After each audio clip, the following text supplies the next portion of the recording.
Hello students, तो आज हम डिस्कस करेंगे एक्सरसाइज 1.6 इंट्रोडक्शन। ठीक है, क्या स्टडी करना है? बेसिकली हमें इस एक्सरसाइज में law of exponents for the real number. ठीक है, law of exponents. Exponent means, exponents का मतलब क्या होता है यहाँ पे? पावर्स। ठीक है, किसकी?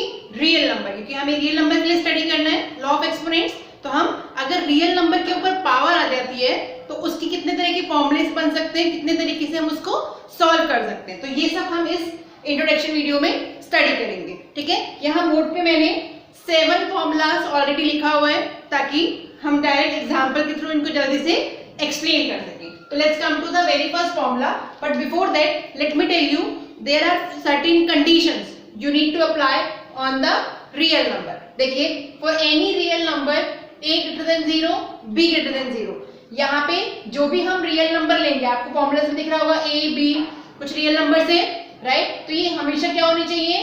Greater than 0 and greater than 0 means they should be positive, ये कभी भी नेगेटिव नहीं होगा, राइट? एंड mn मतलब जो इनकी पावर्स आप देख पा रहे हैं फॉर्मूलेज में, mn क्या है? Everywhere is power. और ये पावर कैसी होनी चाहिए? इंटीजर्स। इंटीजर्स मतलब नेगेटिव भी हो सकती है और पॉजिटिव भी हो सकती है, राइट? नाउ तो let's come to the very first formula. If we have given with a power m cross a power n, so we can combinedly write it as a power m plus n। कहने का मतलब ये है, अगर किसी भी number का base same है, किसी भी रियल नंबर में अगर बेस सेम है, जैसे यहाँ भी बेस a है, यहाँ भी बेस a है, और पावर क्या है? डिफरेंट है, m एंड n। तो इस केस में बेस एक बार लिखते हैं और पावर क्या हो जाती है? ऐड हो जाती है, a power m plus n। For example की अगर मैं बात करूं, जैसे मैंने लिखा 3 पावर 2 इंटू 3 पावर 3। ठीक है, तो यहाँ पे आप देखिए बेस, इसको क्या बोलते हैं? बेस। जो हम ब्रैकेट में लिख रहे हैं this is known as base, right? So 3 power 2 multiplied with 3 power 3, तो यहाँ भी बेस 3 है, यहाँ भी बेस 3 है, बट पावर क्या है? 2 एंड 3 विच आर इंटीजर्स। तो इसको हम कंबाइनली कैसे लिख सकते हैं? 3 power 2 plus 3 that is equal to 3 power 5। ठीक है, so this is your formula number 1। Must condition क्या है? कि बेस कभी भी नेगेटिव नहीं होना चाहिए। अगर आपको इस तरीके से कुछ दिया हुआ है -3 पावर 2 -3 पावर 3, तो इसको हम सॉल्व नहीं कर सकते, क्योंकि यहाँ बेस क्या हो गया? नेगेटिव हो गया। जबकि हम एसेंशियल कंडीशन के कह रहे हैं कि a should be greater than 0, right? तो हमेशा ये पॉजिटिव नंबर होगा। क्लियर है? नाउ लेट्स कम टू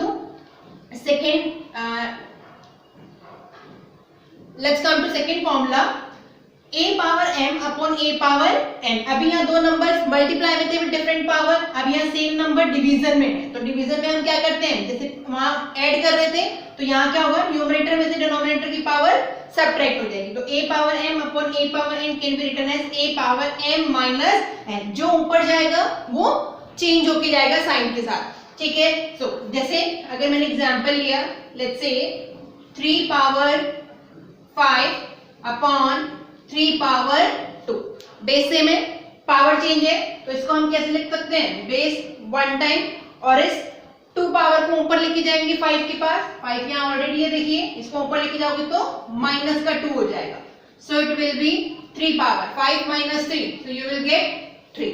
ठीक है, आप इसको एग्जांपल्स में आगे भी सॉल्व करेंगे, जैसे 3 पावर 3 कितना होता है, 3 पावर 5 कितना होता है, we will solve it further on. अभी सिर्फ आपको एक्सप्लेन करने के लिए कि क्या कहते हैं ये formulas, right? Now let's come to third one. अगर a की पावर m है और इस कंप्लीट की पावर क्या है?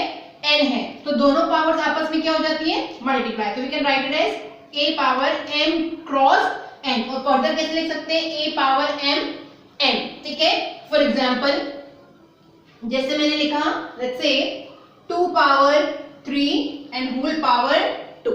ठीक है, a पावर m कंप्लीट की पावर n, तो इसको हम कैसे लिख सकते हैं? a power m into n, दोनों पावर्स क्या हो जाती है? Multiply, so you will get 2 power 3 2 6, right? Now fourth formula. अब यहाँ पे देखिए, अभी तक क्या होता? हमारा बेस सेम था, जो भी फॉर्मूले हमने डिस्कस किए। अब यहाँ पे बेस चेंज हो गया, a power m b power m, और पावर्स क्या है? सेम है। अभी तक पावर चेंज हो रही थी और बेस सेम था, अब बेस चेंज हो गया, पावर सेम है, तो हम क्या कर सकते हैं? बेस को मल्टीप्लाई करके कॉमन पावर m अप्लाई कर सकते हैं। So a power m into b power m can be written as a b की power m. ठीक है, फॉर एग्जाम्पल लेके समझते हैं. जैसे मान लीजिए मेरे पास है 2 power 3 into 2 power 3 into 3 power 3. ये मैंने लिखा. यहाँ देखिए बेस चेंज है, यहाँ बेस 2 है, यहाँ बेस 3 है, बट पावर्स क्या है, सेम है. तो इसको हम कैसे लिख सकते हैं, 2 मल्टीप्लाई बाय 3. दोनों बेस क्या हो जाएंगे, मल्टीप्लाई, और पावर को 1 टाइम लिखेंगे, मल्टीप्लाई नहीं करना है यहाँ पे, पावर को 1 time. That is power common कितनी पावर है, 3, तो हमने 3 लिख दिया. राइट, फर्दर सॉल्व करोगे 3 टू द 6 पावर 3. ठीक है, so this was your formula number 4. Let's come to fifth formula, that is under root of. ठीक है, n under root of a is equal to b. So it can be written as a power 1 by n is equal to b और a is equal to b power n. इसको देखिए, मैं आपको यहाँ explain करती हूँ क्या कह रहा है बेसिकली फॉर्मूला. जैसे मान लीजिए आपको जब ऐसे गिवन होता है अंडर रूट a, राइट, तो इसका मतलब क्या होता है, आप क्या कंसिडर करते हो इसको, a पावर 1 by 2. ऑब्वियसली बात सबको पता होगी, राइट. जब भी यहाँ पे कुछ गिवन नहीं होता तो बाय डिफॉल्ट हम इसको क्या लेते हैं, पावर 1 by 2 जो हम पढ़ते हैं. राइट, सपोज यहाँ पे ऐसे दिया हुआ है 3 एंड अंडर रूट के अंदर a. इसका क्या मतलब होता है, a पावर 1 by 3. राइट, मान लीजिए और एग्जांपल लेते हैं, ऐसे गिवन है a अंडर रूट में और ऊपर पावर कितनी है, 4. इसको कैसे लिख सकते हैं, a पावर 1 by 4. सिमिलरली अगर अब इस 4 की जगह मैं क्या लगा दूं, n. राइट, तो इसको हम कैसे लिख सकते हैं, a पावर 1 अपॉन n. तो फर्स्ट थिंग तो आपको ये ध्यान में रखनी है, ठीक है, कि अंडर रूट में a और बाहर उस पे पावर n है, तो हम इसको कैसे लिख सकते हैं, a की पावर 1 by n. अब ये फॉर्मूला क्या कह रहा है, ये फॉर्मूला कह रहा है कि अगर ये कंप्लीट टर्म किसके इक्वल है, b के. राइट, ये n under root of a, अब ये किसके इक्वल दे रखा है, b के इक्वल दे रखा है. अब हमें पता है कि इसको कैसे लिख सकते हैं, इस फॉर्म में, इसको हम इस तरीके से लिख सकते हैं. तो इसकी जगह मैं ये लिख सकती हूँ a power 1 by n. Right, तो वही चीज तो हमने यहाँ लिखी है, a power 1 by n is equal to b. और अगर आप इसको रीअरेंज करते हैं तो इसको फर्दर में कैसे लिख सकती हूँ, यहाँ पे 1 by n है ना, अगर इस पावर को b के पास लेके आएंगे तो पावर क्या हो जाएगी, रिवर्स हो जाएगी. मींस b पावर तो हो जाएगा n और यहाँ रह जाएगी a power 1, that is a. तो this form is also right. तो a is equal to b power n. किसको लिख सकते हैं हम, इस वाली टर्म को. इस टर्म को आप दो वे में रिप्रेजेंट कर सकते हो, first one this and second one this one. ठीक है, नाउ तो ये चीज हमने यहाँ लिखी है. Now let's come to the sixth formula, a power minus n is equal to 1 upon a power n. ठीक है, अगर किसी भी रियल नंबर की पावर नेगेटिव है, ऑब्वियसली पावर नेगेटिव हो सकती है, mn क्या है, इंटीजर्स, तो इंटीजर्स में नेगेटिव नंबर्स भी आते हैं, तो पावर नेगेटिव हो सकती है. तो इसको हम कैसे लिख सकते हैं, हम जब इसको माइनस साइन को हटाना चाहते हैं तो हमें क्या करना पड़ेगा, इस पूरे नंबर को डिवाइड में लेके जाना पड़ेगा विद पॉजिटिव पावर. तो इसको हम लिख सकते हैं 1 अपॉन a पावर n. ठीक है, एग्जांपल से समझते हैं हम इसको. देखिए, इसका अगर मैं एग्जांपल लूं, सपोज मैंने लिखा 2 पावर माइनस 2, 2 पावर माइनस 2. इसको आप कैसे लिख सकते हैं, 1 ऊपर लगाएंगे हर केस में. ठीक है, और इसको 2 पावर प्लस का 2. राइट, और further it can be written as 1 upon 2 to the 4. ठीक है, और एग्जांपल देखिए, मान लीजिए आपने लिखा 3 पावर माइनस 3, तो इसको कैसे लिख सकते हैं, 1 अपॉन 3 पावर 3. 1 ऊपर आएगा न्यूमरेटर में, ये पावर और बेस दोनों नीचे जाएंगे, बट पावर का साइन चेंज हो जाएगा. Further it can be written as 1 upon 27.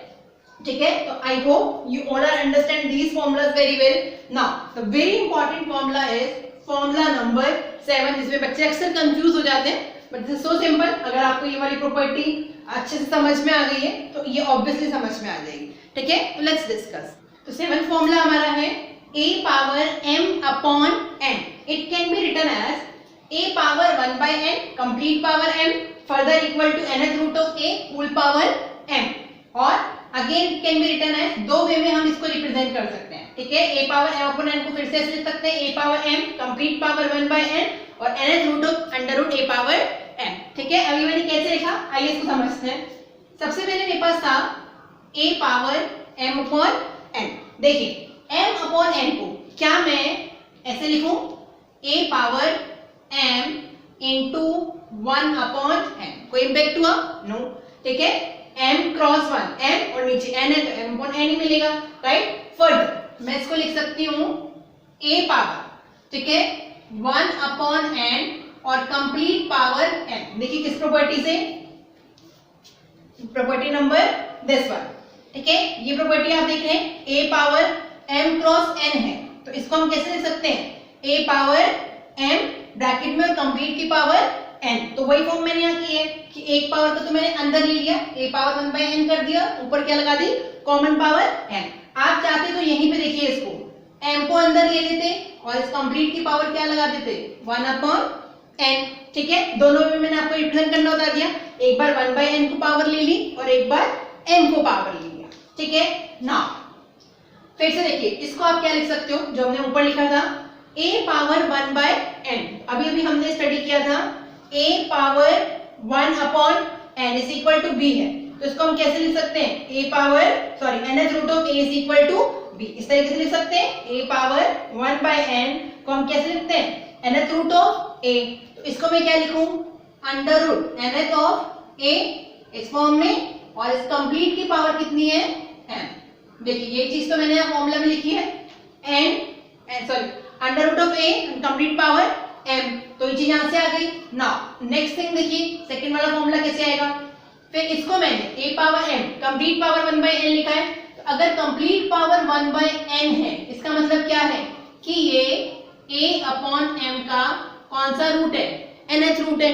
ठीक है, अगेन इस फॉर्मूला से देखिए, इस वाले फॉर्मूला से, राइट। नाउ यहाँ पहले a था, वहां पे क्या है, a बाय m है, बट 1 अपॉन n पावर तो सेम है, अगर इस पूरे को मैं a मान लूं तो यही तो है a पावर 1 बाय n, ये फॉर्मूला बन रहा है। ठीक है, तो we can write it as nth root of a power n। तो in this way we can represent this thing. चलिए इसका भी एग्जांपल कर लेते हैं। लेट्स से मैंने आपको दिया 2 पावर 3 बाय 2। ठीक है, 2 पावर 3 बाय 2। देखिए इसको कैसे लिख सकते हैं, 2 पावर 3 इंटू 1 बाय 2 लिख सकते हैं। तो एक बार 3 को 2 के साथ ले लीजिए और एक बार 1 बाय 2 को ले लीजिए। चलिए फर्स्ट केस में हम 3 को ले लेते हैं और कंप्लीट पावर लगा देते हैं 1 बाय 2, राइट। और एक बार हम 1 बाय 2 को ले लेते हैं और कंप्लीट पावर लगा देते हैं 3। ठीक है, नाउ इसको जब आप सॉल्व करोगे तो ये क्या बनेगा, अंडर रूट ऑफ 2 पावर 3 बनेगा या नहीं। 1 बाय 2 पावर का मतलब क्या है, अंडर रूट, तो ये बन गया अंडर रूट ऑफ 2 पावर 3। और ये कितना बनेगा, this will be 2 power 1 by 2 का मतलब क्या है, अंडर रूट। ठीक है, अंडर रूट ऑफ 2 और उसकी पावर कितनी है, 3। तो इन दोनों फॉर्मेट में आप इस given a upon m by n या एग्जांपल की बात करूं तो 2 अपॉन 3 बाय 2 को रिप्रेजेंट कर सकते हैं। ठीक है, so keep in mind this is important property which will help you in solving the examples of NCERT book. ठीक है, तो now let's come to exercise 1.6 question number 1।